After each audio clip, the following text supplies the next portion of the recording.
sempre explico isso porque isso é complicado. Sou presidente do Sindicato Metroviário de São Paulo. Nós fizemos uma greve muito forte de 5 dias aqui em São Paulo. Os operadores de trem, eu sou um operador de trem que a turma conhece como maquinista há 20 anos aqui em São Paulo. E, por exemplo, todos os maquinistas ou operadores de trens, como a gente chama lá no metrô, pararam. Teve, eu acho, 1 ou 2 que furaram greve. E o metrô só funcionou parcialmente com supervisores que eles treinam já há muitos anos, para que em caso de greve eles botam o supervisor para rodar parcialmente a via, o que é um risco muito grande. A manutenção praticamente 100% parou e, na verdade, se a greve durasse mais tempo, dificilmente também o metrô teria condições de manter. O problema é que a manutenção, a repercussão da greve ainda demora, porque é o trem que não funciona, começa a não funcionar, e isso ainda demora um tempo. E botaram as estações, algumas estações para funcionar com o pessoal da administração, que também são treinados para furar greve. E pegam gente da ferrovia também para furar greve no metrô. E vice-versa, quando tem greve da ferrovia, usam gente da administração do metrô para a ferrovia. Na verdade, existe o que a gente chama de exército de contingência, que eles mesmos usam esse nome, que na verdade são os fura-greves profissionais que eles vão treinando e vão intimidando, inclusive descumprindo até a própria legislação brasileira. Eu estou falando isso porque quando acabou a ditadura militar, uma das grandes conquistas da Constituição de 88 era o direito de fazer greve. E a proibição, pelo menos legal, de uma interferência do Estado para impedir que os trabalhadores pudessem se organizar e fazer greve. Esse direito, na prática, está sendo atacado. Assim foi os metroviários de São Paulo, onde a empresa intimida os trabalhadores e diz para o pessoal da administração que caso não faça greve, quer dizer, caso faça greve e não for para o exército de contingência, serão sumariamente demitidos. As pessoas ficam com medo e acabam fazendo isso. Eu estou falando isso é atacar o direito de greve, que está na Constituição. O outro tema é o tribunal. No nosso caso, o tribunal multou o sindicato e bloqueou 900 mil nas contas do sindicato. Quando a gente fala isso, o pessoal fala, pô, o sindicato de vocês tem dinheiro. Só que tem um detalhe, esses 900 mil, grande parte é de processo trabalhista, de gente de mais de 20, de 30 anos que ganhou o processo, que muitas vezes não vem receber porque já morreu, ou se aposentou, viajou. A gente tenta achar os familiares e mesmo assim tem que ter legalmente seu representante para poder receber o dinheiro. Então essa conta, não sei por que diabo, fica na conta do sindicato, porque na minha opinião não faz o menor sentido isso, porque fica lá, o sindicato não pode utilizar, por exemplo, pois bem, eles bloquearam essa conta aí, 900 mil reais. Usaram a tropa de choque, como vocês viram na televisão, na estação Ana Rosa, na estação Tatuapé, de uma forma bastante truculenta. Demitiram 42 companheiros por justa causa, dizendo que nós somos baderneiros. Então vamos explicar uma coisa. Na estação Ana Rosa, onde inclusive eu estive, teve 2 momentos com a tropa de choque. Não tem um vidro riscado, não tem uma lâmpada quebrada, não tem um trem pichado, não tem nada. Porque se tivesse, pode ter certeza, estava em destaque na Globo, em destaque em todas as televisões para dizer como a gente era de bagunça e de confusão, pois não teve nada.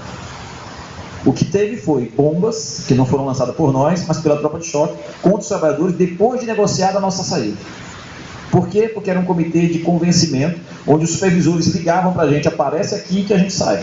A gente aparecia, ficava aquele renha-renha, e depois eles saíam.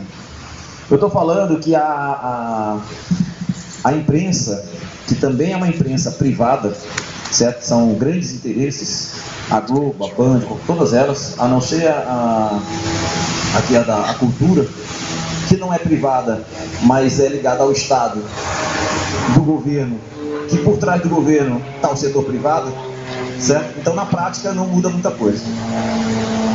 O que eu quero dizer é o seguinte, quando a gente enfrentou o Alckmin, e vocês estão enfrentando o Alckmin agora, a gente falava o seguinte, nós sabíamos da confusão onde a gente estava metido. O Alckmin, ele é financiado pelas grandes multinacionais, por exemplo, do setor de transporte. Esse cartel denunciado pela Alstom, de que houve uma falcatrua, de que houve um conluio para aumentar o preço dos trens e dos serviços prestados por essas multinacionais de transporte, Para ter uma ideia, um trem comprado em São Paulo vale mais ou menos 2 ou 3 vezes um trem novo, um trem reformado em São Paulo vale mais 2 vezes mais ou menos do que um trem novo em Nova York. Como é que pode? O cara reforma um trem aqui e vale mais do que um trem novo em Nova York. Tem alguma coisa errada. Não é possível a viagem ou a formação do trem que vai para Nova York por algum motivo é mais barato e daqui é mais caro. Não é isso. Aqui é aquele velho jogo de aumentar o preço e aqueles do Estado que eram para comparar os preços não fez o serviço que devia ser feito. Portanto, o único raciocínio que nós temos é que alguém levou muito dinheiro. Aliás, essa é uma das acusações que o cartel montou de superfaturamento, porém pagando as pessoas do Estado. Portanto, na verdade, é uma grande máquina onde muita gente ganha dinheiro e, na verdade, quem sai prejudicado é a população. Um outro tema que a gente fez também, que só não vou demorar muito, nós, quando estávamos em greve, o governador do Estado mostrando na televisão, a diversa imprensa, senhorinhas, mulheres grávidas, crianças tentando entrar no sistema de transporte e com muita dificuldade e dizendo, está vendo a tragédia do transporte? Pois bem, eu queria colocar 2 elementos. Essa tragédia que apareceu na greve é todo dia, às 6 horas da tarde, na estação Sé. É todo dia, 6 horas, 7 horas da manhã na estação Itaquera, para quem pega aqui em Barra Funda. É este caos, só que cotidiano.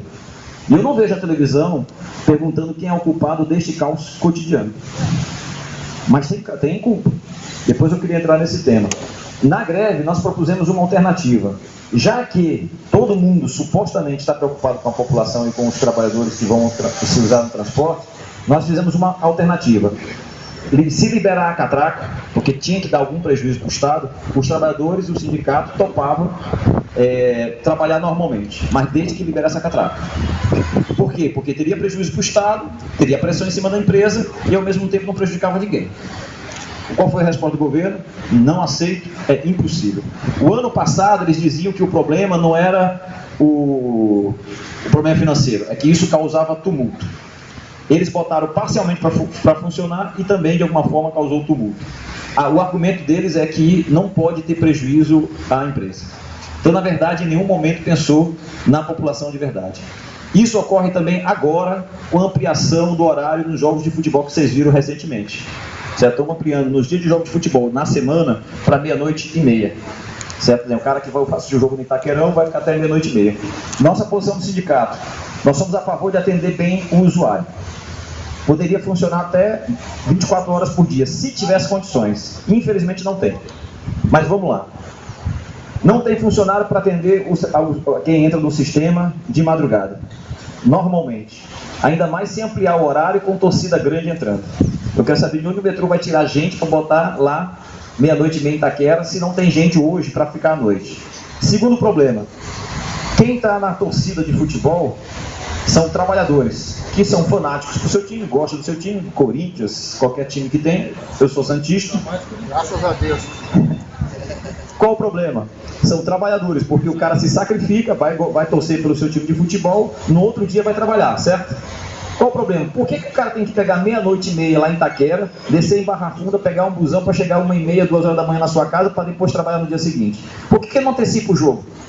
Por que o jogo não acaba 10 horas, 11 horas, para o cara voltar para sua casa, dormir tranquilo, tomar o seu café da manhã e trabalhar no dia seguinte?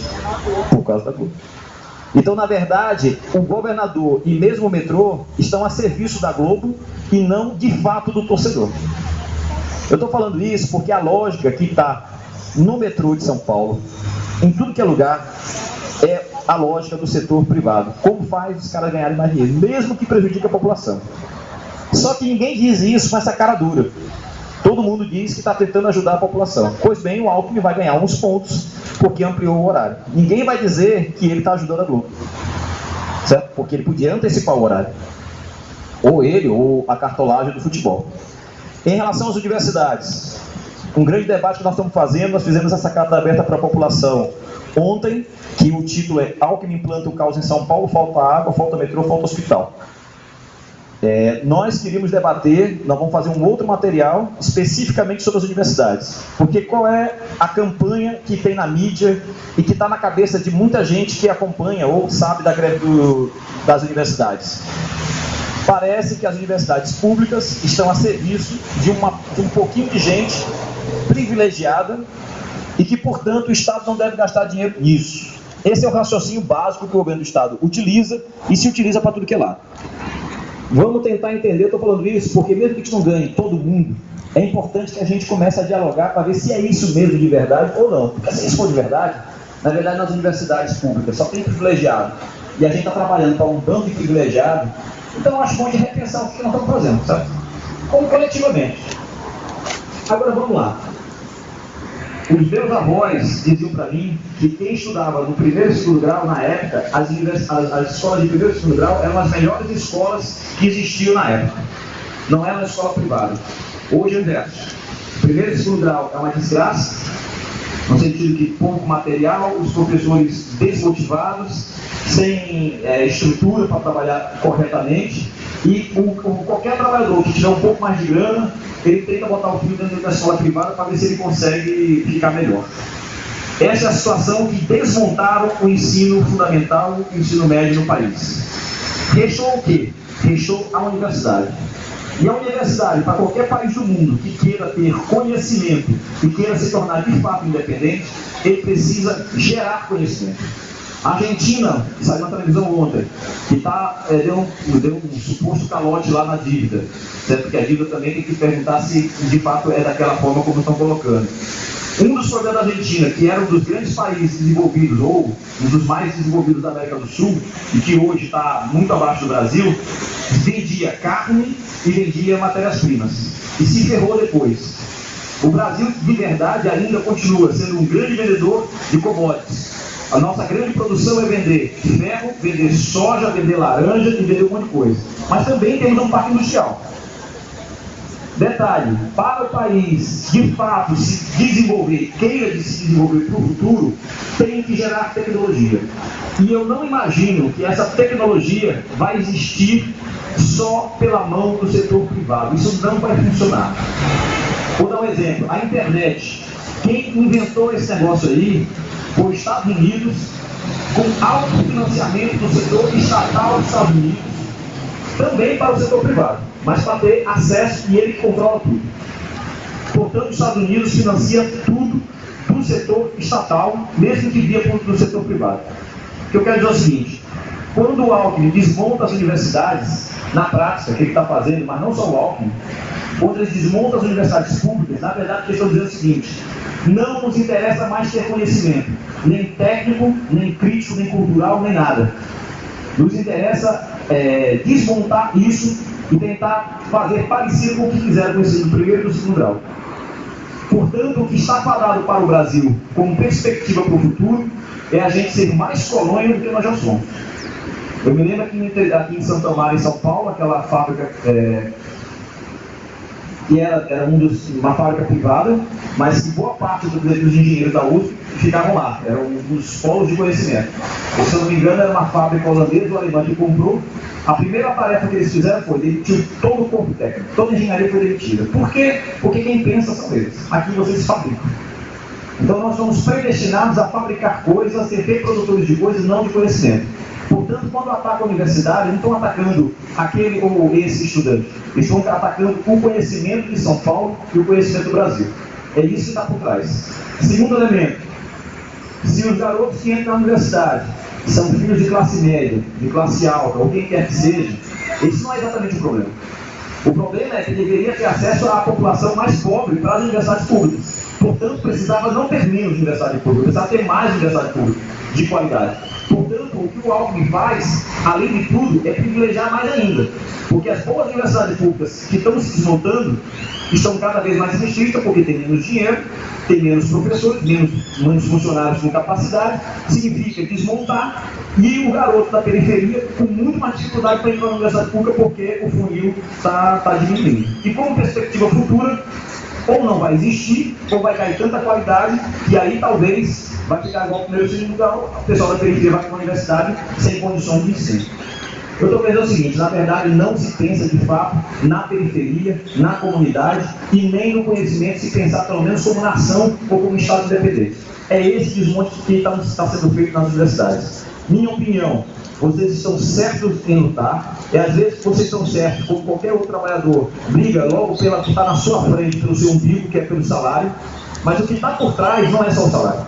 O que está por trás é todo um projeto de universidade que vocês muitas vezes vão assimilando nos debates, nas greves, nas mobilizações, assim como os metroviários também fizeram. Lutaram pelo seu salário, mas durante a greve começaram a perceber que na verdade o que estava por trás é um projeto de transporte.